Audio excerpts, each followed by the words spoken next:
नमस्कार मैत्रिणींनो, आमच्या या यूट्यूब चॅनलमध्ये आपलं स्वागत आहे। संक्रांतीचा सण जवळ येतोय, त्यासाठी आमची आजची रेसिपी आहे तिळगुळाची पोळी। आपल्याला सारण करण्यासाठी लागणारे साहित्य आहे 100 ग्रॅम तीळ, 100 ग्रॅम गूळ, थोडीशी वेलची पूड आणि दूध। पोळीसाठी आपल्याला लागणार आहे 1 बाउल कणिक, पाणी, तेल आणि थोडेसे चवीपुरते मीठ। आपण सारणासाठी तीळ भाजून घेऊ। तीळ चांगले भाजले पाहिजेत आपले। आपण तीळ एकदम मंद आचेवर भाजून घ्यायचे, चांगले खमंग। आपले तीळ चांगले भाजलेले आहेत। आपण गॅस बंद करूया आणि तीळ चांगले थंड होऊन देऊ। नंतर आपण हे मिक्सरला बारीक करायचे। आपण हे तीळ मिक्सरच्या भांड्यामध्ये काढून घेऊ।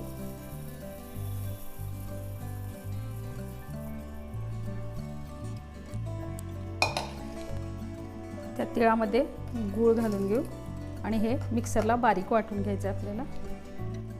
आपलं सारण वाटून तयार आहे, एकदम बारीक वाटलेलं आहे आपण सारण, बघू शकता। हे एकदम बारीक वाटलेलं सारण आहे।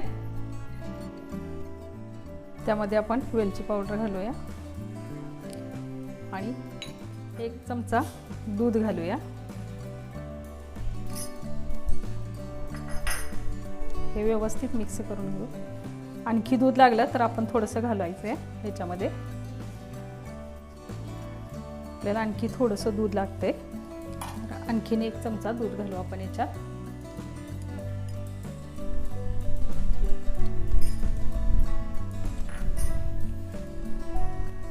हे सारण आपलं असं व्यवस्थित झालेलं आहे। याच्यासाठी मी 4 चमचे दूध घातलेलं आहे। आपल्याला लागेल तेवढं दूध घालायचं याच्यामध्ये आणि व्यवस्थित सारण करून घ्यायचं आहे।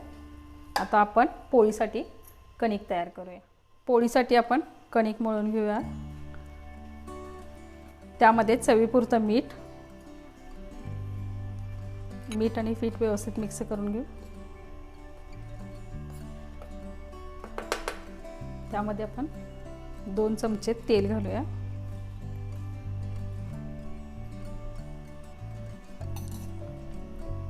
पीठ व्यवस्थित मळून घेऊ आपण।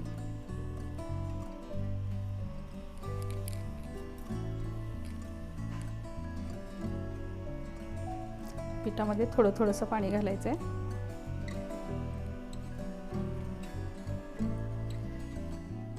आपली कणिक व्यवस्थित मळून झालेली आहे। आपण आता थोडंसं तेल लावून तिला 10 ते 15 मिनिटं ठेवूया, व्यवस्थित भिजण्यासाठी ठेवूया।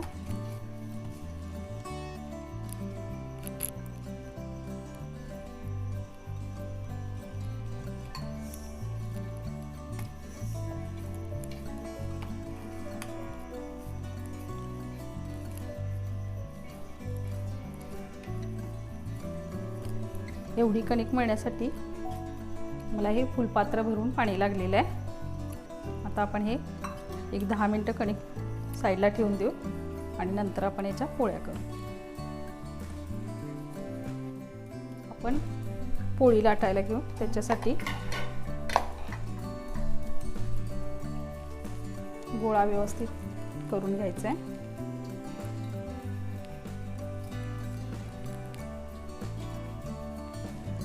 जेवढा पिठाचा गोळा असेल तेवढंच आपण सारण घ्यायचं आहे। त्याच्यासाठी अशी पारी तयार करायची आपल्याला।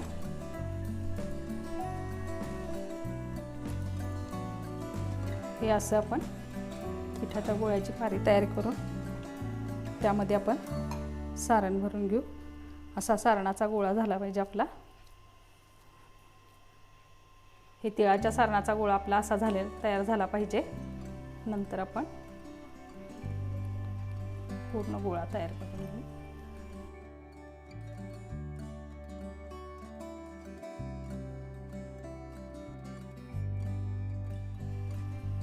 एक्स्ट्राचं पीठ काढून घेऊ।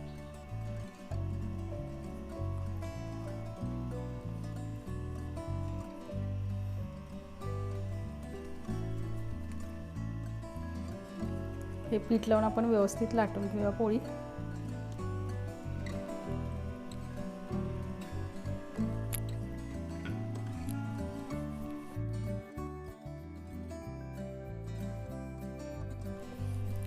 सारणामध्ये दूध घातल्यामुळे सारण सगळीकडे पोळीत व्यवस्थित पसरलं जाते, त्यामुळे सारणात 2 ते 3 चमचे तुम्हाला पाहिजे तेवढे दूध घालू शकता। ही पोळी लाटून तयार आहे। आता आपण पोळी भाजून घेऊ। त्यासाठी तव्याला अगोदर तेल लावून घेऊ थोडंसं, म्हणजे आपली पोळी चिकटणार नाही।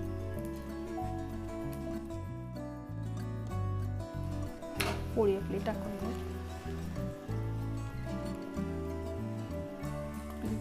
ती पोळी भाजेपर्यंत आपण दुसरी पोळी तयार करू।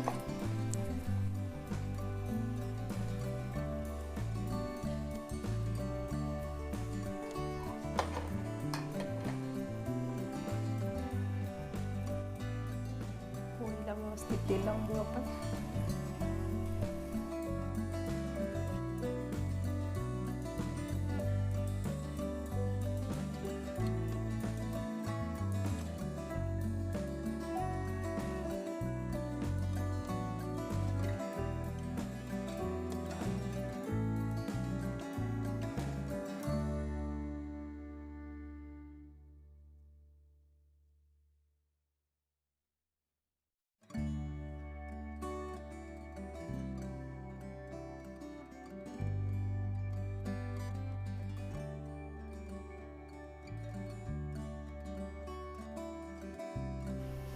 व्यवस्थित भाजून घेऊ आपण ही पोळी।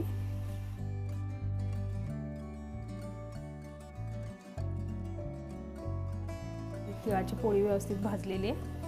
आपण आता गॅस कमी करू। आपण आता दुसरी पोळी भाजून घेऊ। दुसऱ्या पोळीलाही तेल लावू।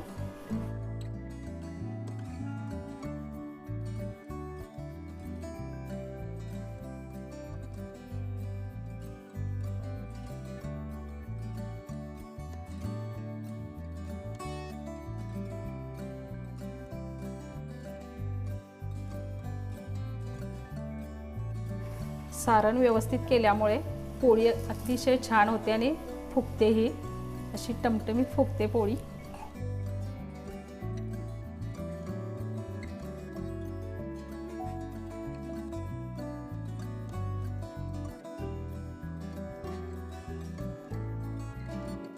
अशी ही आपली तिळाची पोळी तयार आहे।